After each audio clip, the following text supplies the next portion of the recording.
Big week for Michigan football recruiting as Jim Harbaugh and his staff continue to bring in top-level recruits as we have made our way through all those big visitation weekends in June, and we are smack dab in the middle of July with the 21 season up ahead. We got Justin Rowe on the line from Stadium and Main podcast.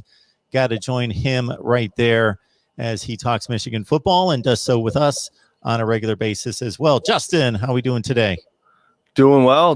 It's a little rainy here in Ann Arbor, but, we'll take some 90-degree days here. I think we talked about it before, but I actually talked with some coaches over the weekend. They said the best thing that ever happened to recruiting for the University of Michigan is letting those visits happen in June. So we'll take some nice weather here as people are to enjoy Ann Arbor in the summer.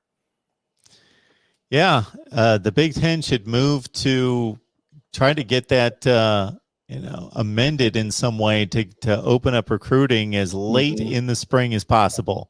For no sure. doubt about that, because you can look at all the statistics and know, hey, this is what it's like now, but it's not going to be that nice in November. But hey, the experience stays with you. No question about that. Yeah, I actually those coaches that I was talking to, they're big into recruiting. They're actually really big pieces of Michigan's recruiting effort. And they were like talking to Coach Harbaugh, they said, hey, we're bringing these boys out on a boat. They're coming to Michigan. They're going to enjoy the lakes. They're going to enjoy campus too. But we want them to know that there's still some good summer weather and some nice boating weather here in Michigan too. So they're taking a little different action, different course towards recruiting than they normally have in the past. And with the weather being as unpredictable as it is in many parts of the country, Big Ten footprint in particular, Michigan more specifically, we know that the recruiting visits are, I think there's quite a few in the fall, obviously, and then in February and so forth, is that you just got to think, man, those coaches are just crossing their fingers, hitting their knees, doing whatever, because a fall day, an October, November day in Michigan could be beautiful, could be, low 60s and really nice, bright blue skies, or it could be miserable. Yeah.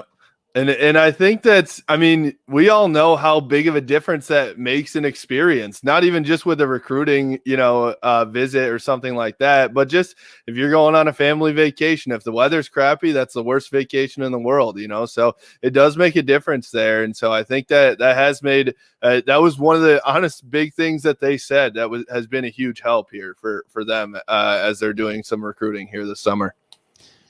I sit here a couple feet away from my patio, and I will line up records all day, but if it's beautiful out, I will do whatever I need to do just to get outside for a few minutes or 45 minutes or whatever when it's like it is today, which it looks like it's about to storm, whatever.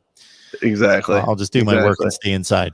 Yep, same here. All right, right. We got the 4-star Mario Eugenio coming off the edge as a pass rusher at 6'3", 240 from Tampa, Florida. Yeah, big boy, and this was a big get for Michigan. We've talked before about their need on the defensive line. Their need is definitely still on the interior of the defensive line, but getting some of these edge rushers has been huge for Michigan in the past. You look at Chase Winovich, you look at Josh Uche, both playing for the Patriots right now. A lot of people think that Mario Eugenio can come in and be that same type of impact. And so a 4-star guy coming in with some solid offers. I think the other big important piece of it is that he's from Clearwater, Florida. Michigan continuing to recruit that Florida pipeline is big. And so we all know there's a ton of talent down there. And I think getting Mario in here as a commit has been huge. And he's already been very vocal on social media that he's bringing some boys with him.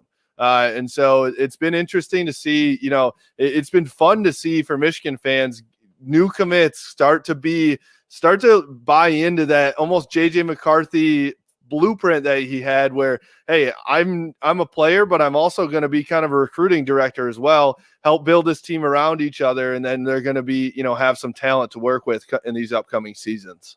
Eugenio is the 33rd rated player in the state of Florida. So if you don't follow recruiting, understand this. That's not like being the 33rd rated player in the state of Ohio. And Ohio is a great state for recruiting, right, but it's about 7th or 8th down the list. Florida is arguably number 1. Florida and Texas, if you're the 33rd rated player, you're comfortably a 4-star. Yeah. There's that many players down there. Yeah, I think too, I'll say this for a couple of the other guys that we speak on too, but there are people that talk about the Michigan bump in recruiting. Somebody commits to Michigan, all of a sudden they get some more notoriety, while all of a sudden their ranking goes up a little bit. I could see him being a high 4-star, teetering on a 5-star at some point. Maybe I doubt that he actually gets to a 5-star, but he's going to get some love here for sure. As people see more tape of him, as he visits some more camps over the next few months. The other state that Michigan has gained, I'm not going to say any kind of foothold, but have certainly made connections to, is Tennessee with some recent players, and that includes Myles Pollard, the cornerback. Yeah, which is kind of interesting because Michigan in the past few years has lost a couple guys to the University of Tennessee as well. So I think that's pretty important for them we're looking at Aubrey Solomon was a transfer from Michigan to the University of Tennessee.